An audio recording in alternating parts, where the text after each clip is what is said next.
E tem centroavante revelando procura do Corinthians. Eu me refiro a Danilo Pereira, atacante de 27 anos de idade que pertence ao Rangers da Escócia e que está emprestado ao NEC da Holanda. Ele deu uma entrevista à ESPN e disse o seguinte, abre aspas, conversei com o Corinthians, acho que foi na última janela de transferências, se não me engano. Teve uma possibilidade, mas só Deus sabe.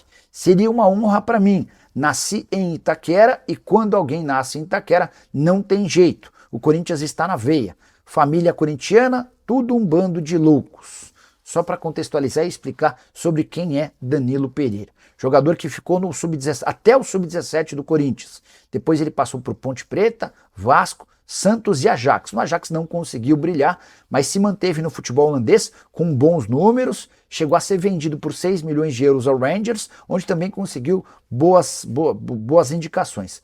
Mas na temporada atual pelo Rangers, ele disputou os 6 primeiros meses do ano, 28 jogos, 4 gols e 3 assistências. Acabou sendo emprestado para o NEC, onde não foi bem.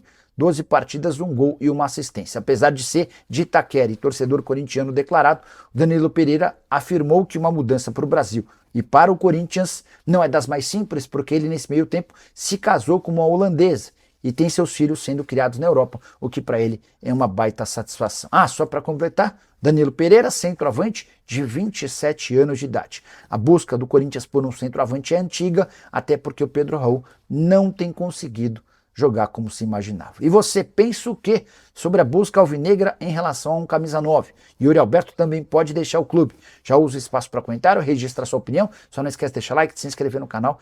Que história é essa de que Yuri Alberto pode trocar de empresário?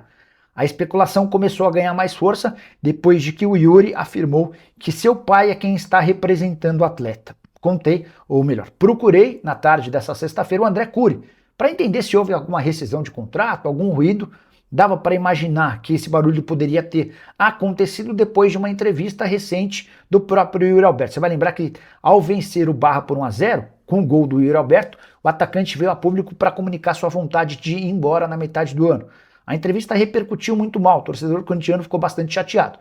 E agora ficou mais cômodo repassar essa responsabilidade pela entrevista ao André Cury, que é quem trabalha há meses na tentativa de levar o centroavante para o futebol europeu. Conversei com o André Cury, como eu disse, o André disse que ninguém, nem Corinthians, nem o Yuri Alberto, nem seu pai o procuraram, mas que o pai do Yuri Alberto sempre foi um dos representantes da carreira do atleta. André Cury e o pai do Yuri trabalham em parceria, em sociedade, em relação ao filho do jogador, em relação ao jogador.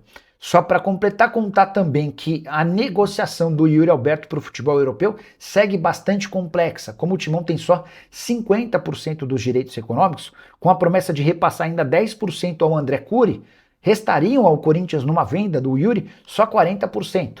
E diante desse cenário, para que valha a pena, o Corinthians quer pelo menos 20 milhões de euros pela sua parte. Difícil imaginar que algum clube europeu apareça com 40 milhões de euros pelo centroavante alvinegro. Hora de falar sobre o Corinthians, que definiu o preço para vender Yuri Alberto. Você sabe, depois da vitória por 1-0 contra o Barra, que colocou o Corinthians nas oitavas de final da Copa do Brasil, com o gol dele, Yuri Alberto veio a público para deixar bem claro que quer ser negociado na metade do ano. Até aí tudo bem, mas o Corinthians não pretende facilitar, até porque precisa vender jogadores por valores bons. O caso do Yuri Alberto é ainda mais complicado. O Timão tem só 50% do valor de uma venda futura, a outra metade pertence ao Zenit. Diante desse cenário, para que o negócio valha a pena, o Corinthians quer entre 20 e 22 milhões de euros. Vamos trabalhar com um número mais baixo de 20 milhões de euros. Isso significa que para comprá-lo, qualquer clube da Europa vai precisar desembolsar 40 milhões de euros. Ouvi do André Cury, representante do atleta, que a melhor proposta já apresentada ao Corinthians foi de 28 milhões de euros, o que garantiria ao Timão apenas metade desse valor. Algo absolutamente descartado. O André Cury chegou a me contar que Lazio, Fenerbahçe, Roma e o West Ham são os clubes que monitoram o Yuri Alberto há mais tempo e que Betis e Benfica até sonharam, mas acabaram descartando a negociação por causa do alto salário do Yuri Alberto. Além do custo elevado para comprá-lo, tem a questão dos 2 milhões de reais por mês a que tem direito o Yuri. Ele ganha 1 milhão e 700, mas com todos os impostos, esse valor ao Timão supera com alguma facilidade 2 milhões de reais mensais. E o ex-presidente Augusto Melo, cada dia que passa, se torna ainda pior para o Timão. Você quer um exemplo? O dirigente que precisou renunciar para não sofrer o impeachment contratou 11 jogadores enquanto dirigente alvinegro. Desses 11, ele só pagou 2. Todos os outros se transformaram em enormes problemas na justiça. E os 2 únicos pagamentos, Hugo Souza e Mateuzinho, jogadores contratados do Flamengo, essas negociações só foram pagas porque o Flamengo exigiu garantias bancárias e forçou o Corinthians a fazer tais quitações. Os 9 atletas que viraram problemas: Ranieri, dívida na CNRD; Félix Torres, Corinthians precisou agora, com o novo presidente, pagar 40 milhões de reais ao Santos Laguna. Rodrigo Garro, o Corinthians tem 10 dias para quitar 42 milhões de reais à vista junto ao Tajeres. Pedro Raul, negócio que havia sido fechado em 5 milhões de dólares, custou mais 3 milhões de dólares e vai chegar a incríveis 8 milhões de dólares por um centroavante de qualidade para lá de discutível. Alex Santana, o Atlético Paranaense ainda cobra na justiça 12 milhões de reais. Kaká, a compra foi feita junto ao Tokushima Vortex, não foi paga e a dívida hoje gira na casa dos 25 milhões de reais. Para completar, Charles,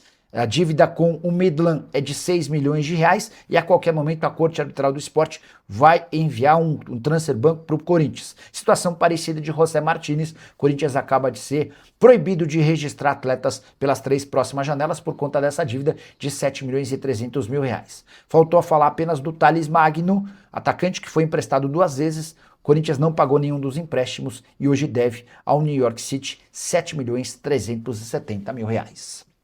E o Corinthians sofreu mais um transfer ban e está impedido de inscrever atletas pelas 3 próximas janelas ou até quitar essa nova dívida. O Corinthians foi condenado por conta do não pagamento na compra de José Martínez, volante que havia sido adquirido do Philadelphia Union em 2024. A operação na época de 1 milhão e 800 mil dólares, ou mais ou menos 10 milhões de reais.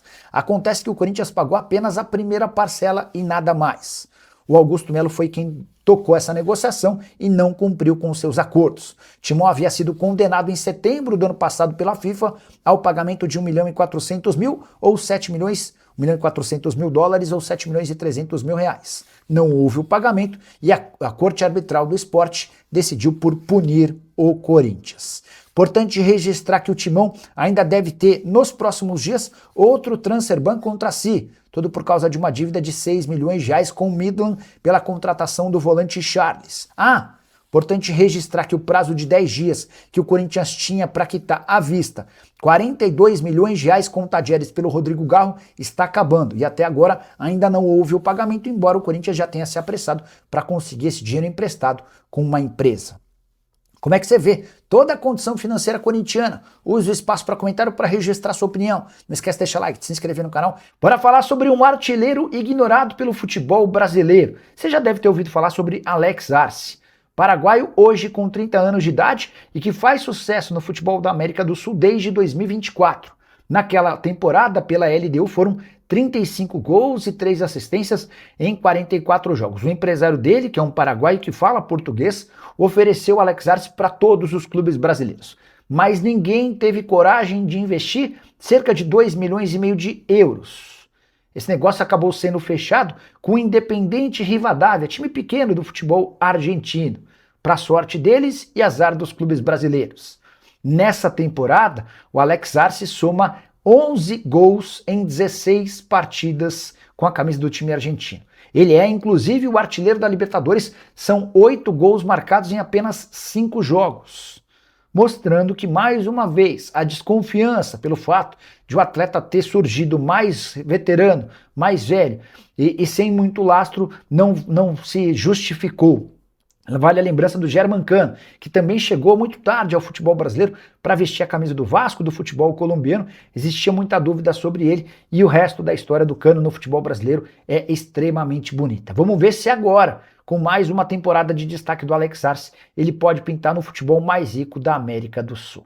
E o atacante Yuri Alberto não é o único caso que preocupa o Corinthians quando o assunto é venda futura baseada em percentual. Você sabe, o Corinthians tem só 50% dos direitos econômicos do centroavante. Com um detalhe importante, assim que confirmar a venda do atleta, para qual clube que for, o Corinthians ainda vai precisar repassar 10% dos seus direitos econômicos ao André Cury. Vão sobrar para o Timão só 40% dos direitos econômicos. Fiz uma pesquisa com outros jogadores do elenco. Memphis Depay, por exemplo, deve sair de graça no fim do contrato no meio do ano, mas se fosse negociado antes, o Corinthians ficaria com só 50% dos direitos econômicos.